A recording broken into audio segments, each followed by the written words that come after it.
Hello everyone, myself Nagvin Patil. Currently, I am pursuing BTech from Purnima Institute of Engineering and Technology, which comes under the University of RT. ठीक है, तो currently I am in my fourth semester और आज अपन एक third semester के subject का paper discussion करने वाले हैं। उस सब्जेक्ट का नाम है ऑब्जेक्ट ओरिएंटेड प्रोग्रामिंग। क्या? Object oriented programming. ठीक है, शॉर्ट फॉर्म में लिख रहा हूँ, समझ लेना। इसका जो एंड टर्म का पेपर आया था ना, उसको डिस्कशन करेंगे। ऑब्वियस सी बात है, पूरे पेपर को डिस्कशन नहीं कर सकते, इसलिए यहाँ पर पार्ट ए के कुछ क्वेश्चन को डिस्कस करेंगे। ठीक है, ये सीएससी ब्रांच में आता है ये सब्जेक्ट। तो एंड इस ईयर का ये पेपर है। ठीक है, ये पूरा पेपर है। प्रीवियस वीडियो के अंदर मैंने पार्ट ए के स्टार्टिंग के 3 क्वेश्चन डिस्कस कर लिए थे। उनका लिंक आपको डिस्क्रिप्शन में मिल जाएगा, या फिर आप प्लेलिस्ट सेक्शन में जाके प्रीवियस ईयर क्वेश्चन के नाम से प्लेलिस्ट बनी हुई है, वहां पे जाके उसको एक्सेस कर सकते हैं।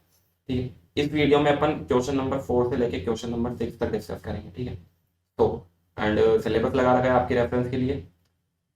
तो बेसिकली यहाँ से लेके यहाँ तक डिस्कशन करने वाले, ये पूरा पार्ट है। 3 क्वेश्चन ऑलरेडी देखे जा चुके हैं, 3 क्वेश्चन आज देखेंगे एंड ये 4 क्वेश्चन नेक्स्ट वीडियो में। ठीक है, तो first question, why inline function is used. Inline function होते क्या है? देखो, अपन जो कोड लिखते हैं उसमें एक तो नॉर्मल फंक्शन होता है, जैसे कि मैंने नॉर्मल सा कोड लिखा। जब आप बिल्कुल सी लैंग्वेज सीख रहे होंगे तो आपने सम ऑफ टू नंबर का कोड लिखा होगा। इसको आप जब फंक्शन पे करोगे ना, तो फंक्शन बना लोगे, ऐड नाम से उसमें ऐड करके रिटर्न कर दोगे। तो जो आपने नॉर्मल फंक्शन बनाया ना, उस फंक्शन में क्या होता है, कंट्रोल शिफ्ट होता है कंपाइलर का। देखो, आपने यहाँ से जैसे इंट मेन यहाँ पे लिखा हुआ है। ठीक है, समझिएगा जरा कहना क्या चाहता हूँ। यहाँ से आपने मान लीजिए ऐड फंक्शन बना रखा है, यहाँ पे कहीं वॉइड ऐड करके इंट लेते हैं, रिटर्न टाइप दे देते हैं इसको। ठीक है, इंट ऐड करके 2 पैरामीटर्स ले रहा होगा, और ये इसकी वो होगी रिटर्न, जो पैरामीटर्स होगा प्लस। ठीक है, अब इंट मेन में जब आप इस फंक्शन को कॉल करोगे ना, किसी वेरिएबल में स्टोर करवा रहे होंगे, 2 वैल्यूज पास कर रहे होंगे, तो क्या होगा, देखो कंपाइलर अभी यहाँ पे है। अब वो ऐड फंक्शन को देखेगा, तो फिर ऊपर जाएगा, उसको एग्जीक्यूट करेगा, इसको एग्जीक्यूट करेगा, फिर नीचे आएगा। अब यहाँ से ऊपर गया तो ऊपर का एड्रेस उठाना पड़ेगा, ये जो सारे पैरामीटर्स हैं इनको मेमोरी में लोड करना पड़ेगा, फंक्शन कॉल लगानी पड़ेगी, प्लस ये पैरामीटर यहाँ से वापस यहाँ आने के लिए इसका एड्रेस एक जगह स्टोर करना पड़ेगा, अगले वाले स्टेटमेंट का भी एड्रेस स्टोर करना पड़ेगा। ये सब चीजें नॉर्मल बताता नहीं है, बट हाँ, तो इतनी सारी, ये एग्जैक्टली ना 7 7 8 चीजें होती है जो होती है बिफोर द हैंड।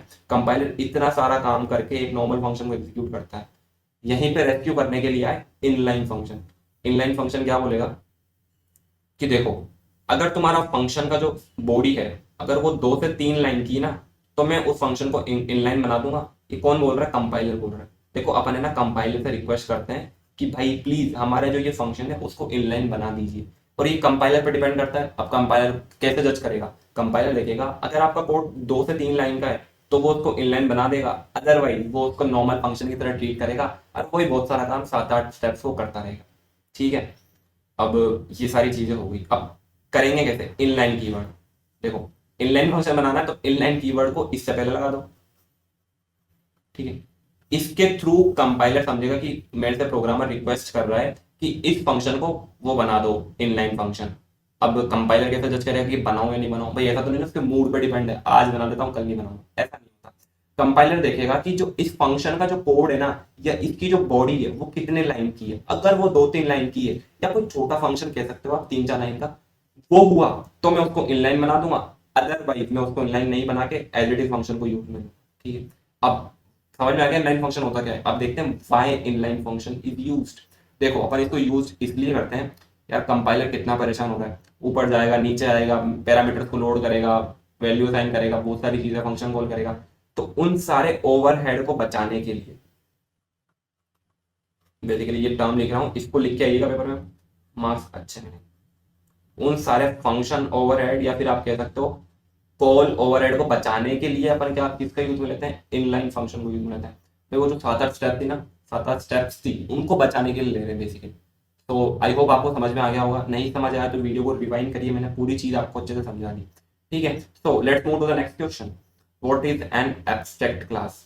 यार भैया, आपने ना मुझे क्लास क्या है ये तो पता है, बट ये एब्स्ट्रैक्ट क्लास नहीं, क्या चीज आ गई है भाई? ये बहुत ईजी है, मैं आपको बताता हूँ क्या होता है। देखो, एक चीज होती है वर्चुअल फंक्शन करके,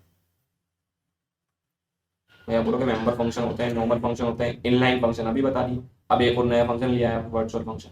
ठीक है, तो एक वर्चुअल फंक्शन होता है, काफी अच्छा टॉपिक है, मैं इसको कोर्स में डिस्कस करूंगा। ठीक है, अगर किसी क्लास के अंदर वर्चुअल फंक्शन एग्जिस्ट कर रहा है ना, ठीक है, और उस वर्चुअल फंक्शन को अपन ने इक्वल्स टू जीरो कर रखा है, जैसे कि मैं आपको बताऊं, ठीक है, एक वर्चुअल फंक्शन का अपन डिक्लेरेशन देखते हैं, virtual void show.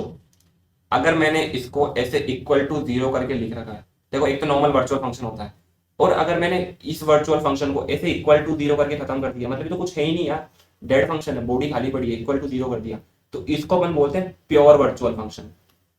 Pure virtual function क्या होता है कि अगर वर्चुअल फंक्शन की बॉडी में कुछ नहीं हो एंड अपन उसको इक्वल टू जीरो कर दें, तो उसको अपन बोलते हैं प्योर वर्चुअल फंक्शन। और भाई जिस क्लास में अगर एक भी, फिर से सुनिएगा, जिस क्लास में अगर एक सिंगल प्योर वर्चुअल फंक्शन भी एग्जिस्ट कर गया ना, उस क्लास को अपन बोल देंगे एब्स्ट्रैक्ट क्लास, ठीक है। फिर से रिपीट करता हूँ, किसी भी क्लास में अगर मिनिमम एक या एक से कितने भी ज्यादा हो सकते हैं, मिनिमम एक प्योर वर्चुअल फंक्शन एग्जिस्ट कर गया, तो उस क्लास को अपन बोल देंगे एब्स्ट्रैक्ट क्लास। एक चीज और लेके जाइए, एब्स्ट्रैक्ट क्लास के अपन ऑब्जेक्ट्स नहीं बना सकते। तो आई होप आपको क्लियर हो गया होगा। तो let's move to the next question, ठीक है। अगर आपको कुछ चीज समझ में नहीं आती है तो वीडियो को रिवाइंड करिएगा, मैंने पूरी चीज आपको अच्छे से समझा रखी है। Can we create object of virtual class in C plus plus? C plus plus क्यों पढ़ते हो भैया? अरे यार पढ़ने में आता है। हाँ ठीक है, तो can we create object of virtual class? देखो होता क्या है, इनहेरिटेंस में एक जगह कॉन्सेप्ट आता है वर्चुअल बेस क्लास का, ठीक है। यहाँ पे इसका वर्चुअल क्लास कहने का मतलब है वर्चुअल बेस क्लास, ठीक है। अभी ये अपन को बोल रहा है, देखो होता क्या है, मैं आपको एक फटाफट समझाता हूँ। एक क्लास ए है, क्लास बी है, क्लास सी है, ये क्लास बी है। क्लास बी क्लास ए से इनहेरिट कर रही है, क्लास सी क्लास ए से इनहेरिट कर रही है, और क्लास डी क्लास बी से और क्लास सी से दोनों से इनहेरिट कर रही है। ये इनहेरिट हो रहा है मतलब प्रॉपर्टीज को एक्वायर कर रहे हैं। तो ए को किसने इनहेरिट करा? बी और सी ने। बी और सी को किसने इनहेरिट करा? डी ने, ठीक है। अब देखो, मान लीजिए कुछ कोई फंक्शन था, वो फंक्शन जैसे मान लो ए में था, अब ए को इनहेरिट इसने कर लिया तो वो फंक्शन यहाँ भी आ गया, ए को इनहेरिट इसने कर लिया तो वो फंक्शन यहाँ भी आ गया, दो दो जगह आ गया। अब ये जब इन दोनों को इनहेरिट करेगा ना, तो इसको समझ में नहीं आएगा भाई कौन सा, यार दो फंक्शन सेम सेम हो गए। तो इस चीज को, जो भी डेटा ए का होगा ना वो दोनों दोनों में जा रहा है, तो वो डेटा दो बार आ गया, डुप्लीकेसी हो गई उसकी। तो वहीं पे अपन वर्चुअल बेस क्लास का कॉन्सेप्ट यूज में लेते हैं। और जो वर्चुअल बेस क्लास होती है ना, कौन सी होती है? सबसे जो टॉप वाली क्लास होती है, रूट क्लास, उसी को अपन बोलते हैं वर्चुअल बेस क्लास। एंड हाँ, इसके अपन ऑब्जेक्ट्स बना सकते हैं, कोई भी दिक्कत नहीं है। कैन मेक ऑब्जेक्ट्स, भाई वर्चुअल बेस क्लास के अपन ऑब्जेक्ट्स बना सकते हैं, ठीक है। तो ये सारी चीजें थी, मैंने आपको इनहेरिटेंस थोड़ा बहुत समझाने की कोशिश करी है। नहीं आया समझ में तो मेरे अपकमिंग वीडियोस में जो है इसमें क्वेश्चंस में एक इनहेरिटेंस का आ रहा है, तो वहां मैं अच्छे से और समझाऊंगा, तो आप वहां से समझ जाइएगा। बट होता ये है कि अपन वर्चुअल बेस क्लास के ऑब्जेक्ट्स बना सकते हैं। होती कौन सी है? सबसे जो टॉप वाली क्लास होती है उसको वर्चुअल बेस क्लास होती है। तो that's all for this video. आप हमारे चैनल को सब्सक्राइब करें ताकि आप प्रीवियस वीडियो जो इस पेपर के थे या अपकमिंग वीडियो जो आने वाले हैं उनको एक्सेस कर सकें। इंस्टाग्राम और टेलीग्राम को ज्वाइन करिए, और डिस्क्रिप्शन बॉक्स में आपको सारे लिंक्स मिल जाएंगे।